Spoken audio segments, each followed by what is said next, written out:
अरे ये क्या, मेरे पापा भी दूसरे पुलिस वालों की तरह रिश्वत ले रहे हैं। बहुत अफसोस हुआ मुझे पापा।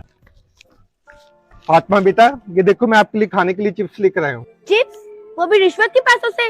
अरे बेटा, ये तुम कैसी बात कर रही हो? पापा मैंने आपको सुबह खुद देखा था, आप साथ वाले अंकल से रिश्वत ले रहे थे। अरे बेटा, तुम गलत समझ रही हो। पापा मुझे नहीं खानी है रिश्वत की चीज। अस्सलाम वालेकुम इंस्पेक्टर साहब। वालेकुम अस्सलाम शुबान भाई। बहुत शुक्रिया आपका, आपकी वजह से मेरी माँ की जान बच गई। अगर आप उस टाइम मेरी मदद ना करते तो मैं अपनी माँ का इलाज ना करवा सकता। अरे शुबान भाई, क्या हुआ, आप रो क्यों रहे? इंस्पेक्टर साहब, मेरी माँ की तबीयत बहुत खराब है और मेरे पास इलाज के लिए पैसे भी नहीं है।